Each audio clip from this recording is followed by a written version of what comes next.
Então vamos nós, né? Continuando, né? Nós temos aí agora a nossa temperatura de congelamento. Então, temperatura de ebulição, justamente a temperatura em que a água, né, sai, não a água, né, mas qualquer solvente que seja, do estado líquido para o estado de vapor, e a temperatura de congelamento vai sair do estado líquido e para o estado sólido, né? E aí, para a gente começar a discutir essa questão da temperatura de congelamento, a gente pode pensar o seguinte: a temperatura de congelamento também vai se relacionar com a pressão, né? E aí, como que vai se relacionar com a pressão? Agora a gente não tem mais a ideia de uma pressão de vapor, né? A gente não vai ter como fazer uma associação com a pressão de vapor, propriamente dito, porque a pressão de para ter pressão de vapor tem que ter vapor. Nesse nosso contexto agora não tem mais vapor, né? Porque é a passagem do estado líquido para o sólido. Mas a gente pode fazer uma discussão aqui, associando um pouquinho em relação à nossa densidade, né? Porque tá aí, né? Ao resfriar uma substância, geralmente ocorre o aumento no valor de sua densidade. Então, como que a temperatura se relaciona com a densidade?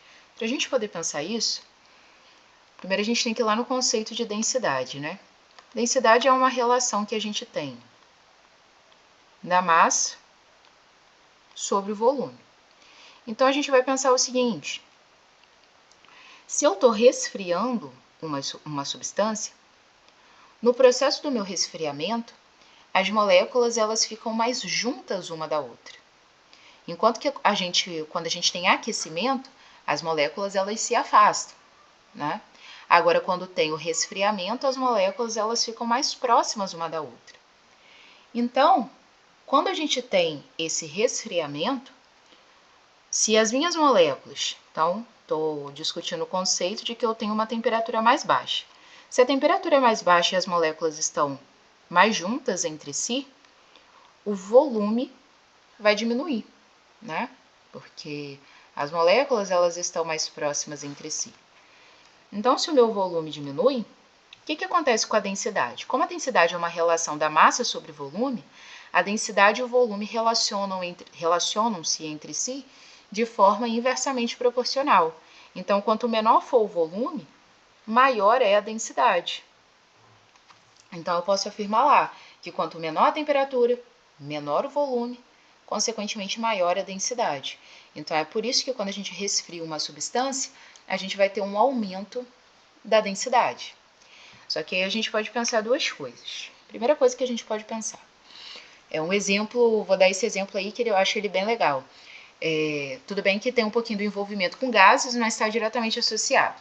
Por que quando a gente está com uma panela, né, lá no fogão, está aquecendo, começou a ferver, tem vapor, o vaporzinho vai para cima, né? Então, vai indo para cima aquele vapor que está saindo da panela quente. Só que quando a gente abre um congelador, por exemplo, a fumacinha que sai do congelador, o vaporzinho lá, vai para baixo. Ambos são vapor. E por que ambos estão no estado gasoso, né? Vamos assim dizer. Por que um está indo para baixo e o outro está indo para cima? Justamente o fator associado é a temperatura. No caso do vapor que sai a fumacinha lá do congelador, né? É estranho falar vapor ali porque vapor a gente associa ao aquecimento, né? Ali a gente tem um resfriamento, é o congelador. Então eu tenho ali, né, moléculas no estado gasoso, vamos assim dizer. Lá no congelador eu tenho uma temperatura mais baixa, então consequentemente o volume vai ser menor, ocupado, né, por aquelas moléculas. Então a densidade é maior. Quanto maior a densidade, consequentemente, né, aquilo tende a ir para baixo, a ir para o fundo. Então, a densidade da fumacinha, né, que sai lá do congelador é maior do que a densidade do ar. Então, ela vai para baixo. Agora, lá no o vapor que está saindo da panela que está no fogão, sendo aquecida, a temperatura é maior. Se a temperatura é maior, o volume é maior, então a densidade é menor. Então, a densidade desse vapor é menor em comparação à densidade do ar. Então, se a densidade é maior, sobe, tá? Essa é a ideia. Esse é o princípio, por exemplo, que um balão funciona, tá? São essas ideias aí que a gente tem. Só que se a gente for pensar no mesmo princípio, né? Vamos pensar na água, propriamente dito. A água, se eu for comparar a água líquida com gelo, O gelo está em uma temperatura menor. Moléculas que estão em uma temperatura menor, elas estão mais juntas entre si. Então, o volume é menor. Se o volume é menor, a densidade é maior. Então, teoricamente, o gelo deveria ter uma densidade maior em comparação à água líquida. Então, nesse contexto, o gelo deveria afundar ao invés de boiar na água. Mas isso não acontece. Se a gente botar um gelo na água, o gelo boia. Então, por que isso vai acontecer?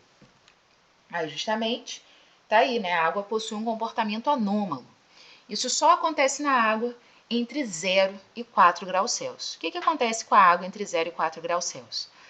Quando a água, ela tá indo, né, para o estado sólido, vamos assim dizer, tá cristalizando ali, essa sua temperatura vai diminuindo, ela começa a se organizar em formatos hexagonais e começam a ter espaços vazios entre as moléculas de água.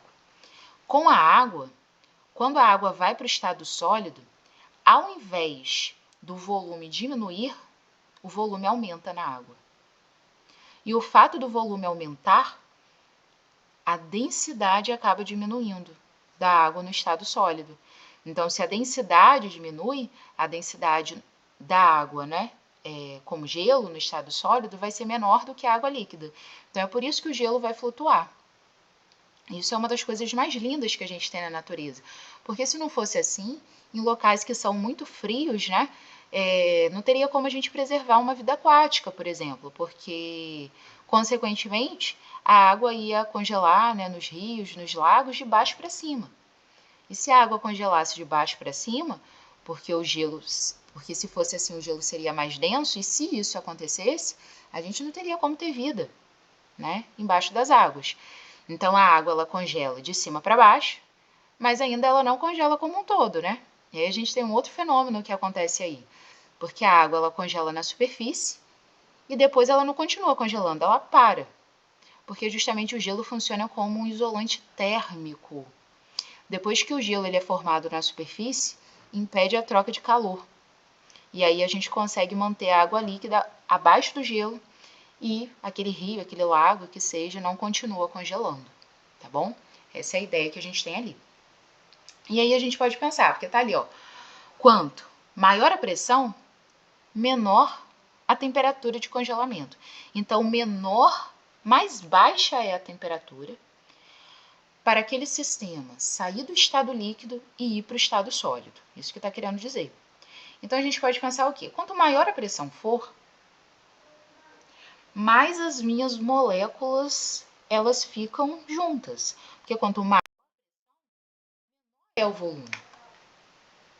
E aí, para eu conseguir fazer com que mais as minhas moléculas fiquem juntas, a pressão precisa ser maior, mas, consequentemente, mais baixa a temperatura é para acontecer esse fenômeno. Então, menor é a temperatura de congelamento. Então, quanto maior a pressão, menor a temperatura de congelamento. Aí afirma assim pra gente, nesse contexto, né, nesse sentido, tá lá, um patinador no ringue de gelo patina sobre a água líquida. E aí, né? Como assim? Como que um patinador no ringue de gelo patina sobre a água líquida? Isso aí é bem interessante. Por quê? A gente tem lá o ringue de gelo, é gelo, né? A água tá lá no estado sólido. Só que, quando o patinador, né, lá com aquela... Desculpem a minha ignorância, eu não vou saber falar o nome certo, mas com a bota, né, que eles têm lá, que anda sobre o gelo. Quando passa sobre o gelo, o que aumenta, o que acontece exatamente no momento que ele passa sobre o gelo? A pressão naquele local, exatamente naquele local, aumenta. Quando a pressão aumenta, porque ele está submetendo uma força naquela região, e pressão é justamente força sobre área, né? Então, ele está exercendo aquela pressão. Naquele momento, a temperatura de congelamento diminui. Então, se a temperatura de congelamento da água é 0 graus Celsius, então a água sai do estado líquido e vai para o estado sólido a 0 graus Celsius. Quando a gente aumenta a pressão naquele momento que o patinador passa, a água ela vai congelar agora, sei lá, a menos 10 graus Celsius. Ou seja, eu preciso chegar a menos 10 graus Celsius para a água ir do estado líquido para o estado sólido.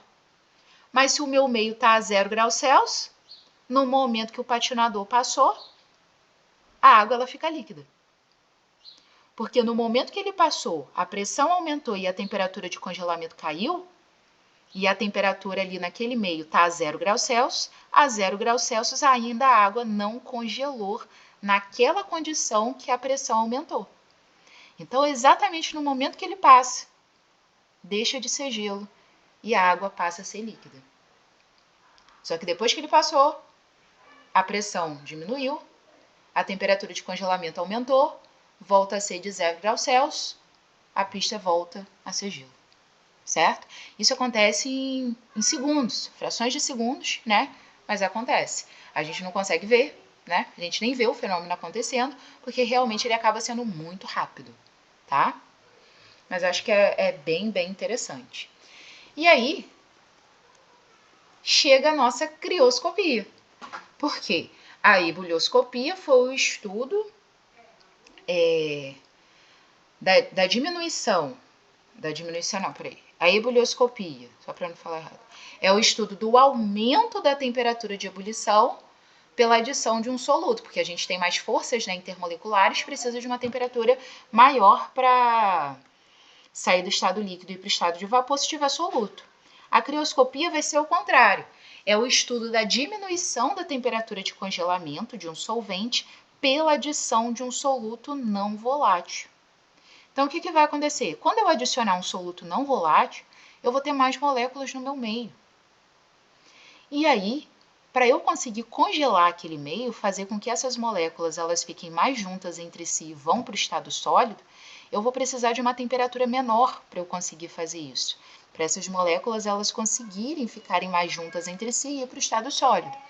Então, quanto mais moléculas eu tenho, menor tem que ser a minha temperatura para ela sair do estado líquido e ir para o estado sólido. Então, se a gente adicionar um soluto não volátil, consequentemente, a temperatura de congelamento acaba diminuindo.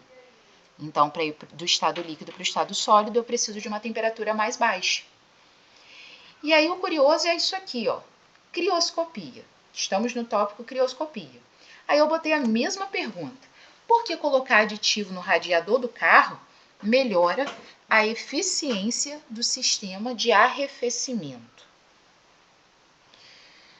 Só que aqui, né, já tá aí, mas talvez fosse melhora o sistema de aquecimento. Porque pensem só comigo.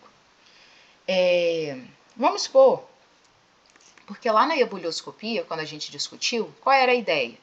A gente colocava aditivo, porque colocando aditivo a gente aumenta a temperatura de ebulição.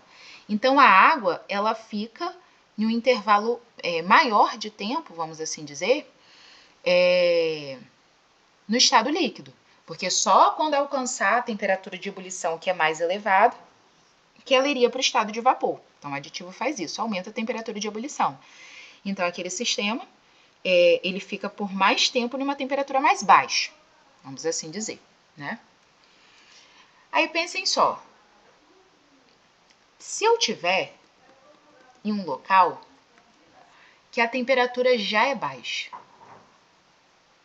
locais em que a temperatura, né, é negativa, menos que 0 graus Celsius, né? Como que o carro vai funcionar?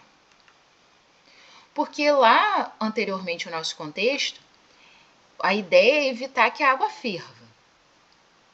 Agora aqui, a gente pode pensar o seguinte, em locais, em regiões. Isso não acontece aqui com a gente. O nosso contexto aqui é colocar aditivo para evitar o motor chegar numa temperatura mais elevada.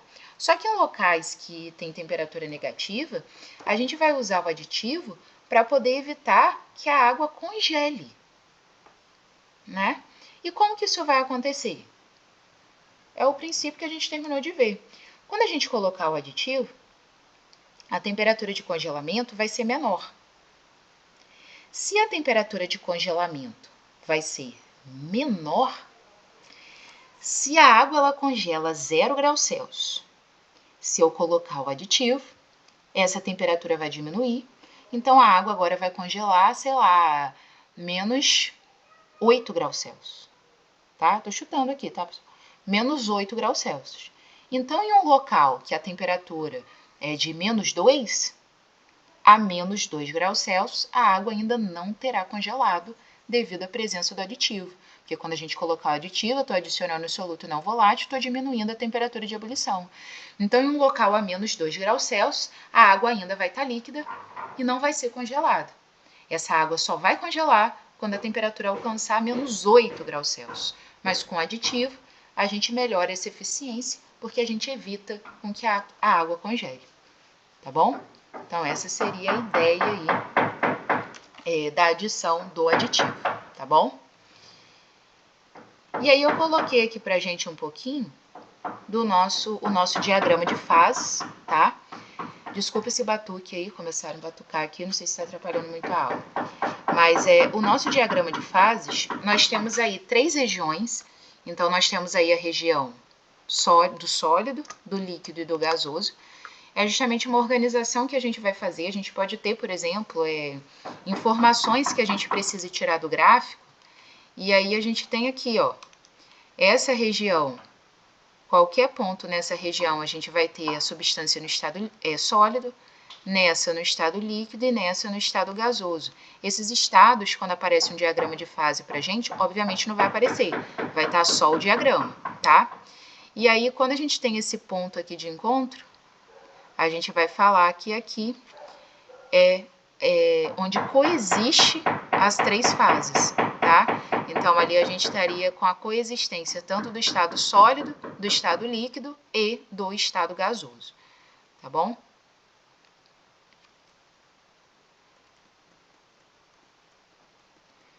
E aí, para a gente poder ir caminhando para o fim, né? Vou trazer um pouquinho em relação à nossa pressão osmótica. E aí a gente fecha aí a nossa propriedade coligativa, tá?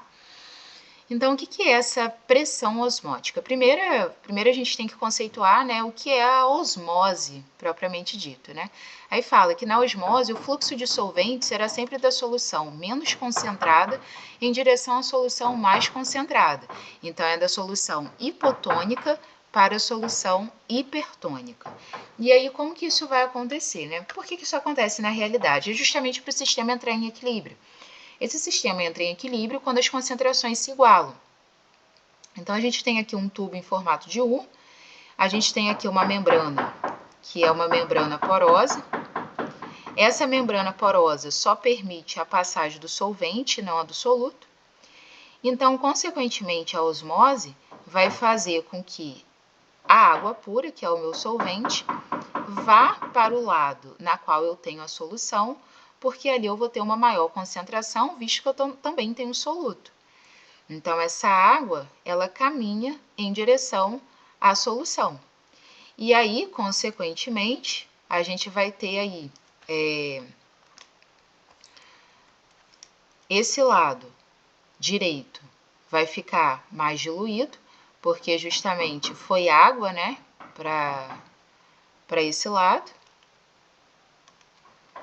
Então, se está aumentando a quantidade de solvente no meio, a gente está tendo ali uma diluição. Foi exatamente o que a gente viu, né, um pouquinho lá, quando a gente estava discutindo as nossas soluções. E aí é que fala que o que é a pressão osmótica? É justamente a pressão a ser exercida sobre a coluna de líquido mais concentrado com o objetivo de cessar a transferência de solvente. Então, a pressão osmótica é uma pressão que fica sobre essa coluna. E aí é graças a essa pressão osmótica que o solvente ele para, de ser transferido da solução hipotônica para hipertônica. Isso vai acontecer quando a gente alcançar um equilíbrio ali no sistema, tá? Essa ideia da osmose pode acontecer em muitas situações aí, né, ao longo do nosso dia. A gente pode pensar, por exemplo, no alface. Quando a gente tem um alface e a gente coloca sal, a gente tempera a salada antes de comer e deixa um tempo ali parado. O que acontece? O alface acaba murchando, porque justamente o lado de fora onde eu botei sal é o meu meio hipertônico, que está mais concentrado, porque ali agora eu tenho sal, eu tenho soluto. Então, a água que está no alface começa a ser transferido, a água que está no alface, que é o meu meio hipotônico, essa água começa a ser transferida em direção aonde está o sal, que é o meu meio hipertônico. Então, o alface ele vai murchando, ele vai desidratando, justamente devido a esse efeito, né, que a gente tem aí da osmose. E aí, a osmometria vai ser um estudo que a gente vai fazer justamente em relação ao aumento da pressão osmótica de uma solução pela adição de um soluto não volátil. Porque se eu adicionar mais soluto à minha solução, para esse sistema entrar em equilíbrio, eu vou precisar de mais solvente indo para o lado da solução hipertônica, consequentemente, maior vai ser a pressão sobre a coluna que a gente tem a minha solução hipertônica, tá?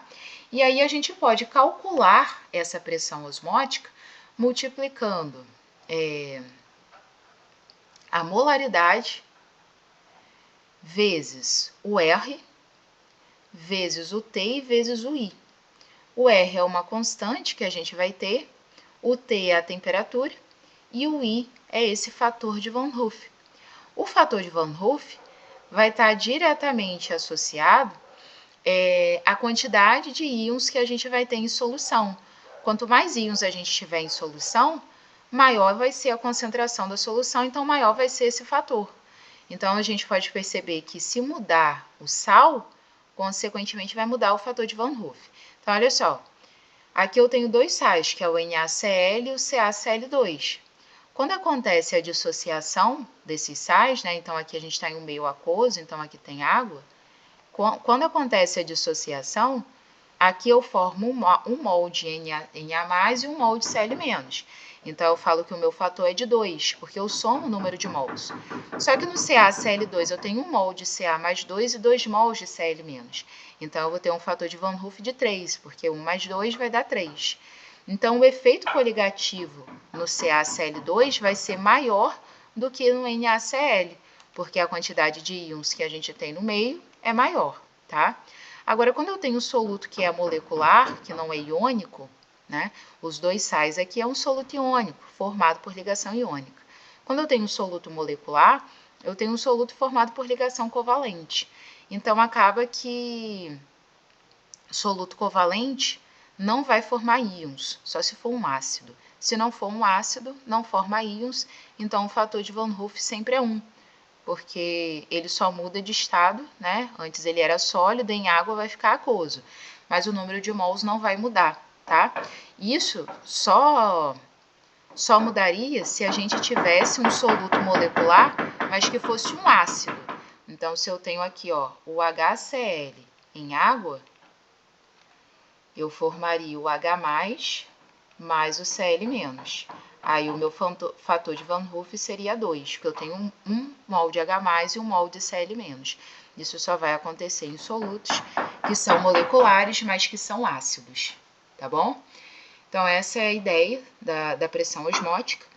E aí, pretendo, na nossa próxima aula, a gente fazer alguns exercícios para poder assimilar aí essas ideias, tá bom? Um abraço aí para vocês.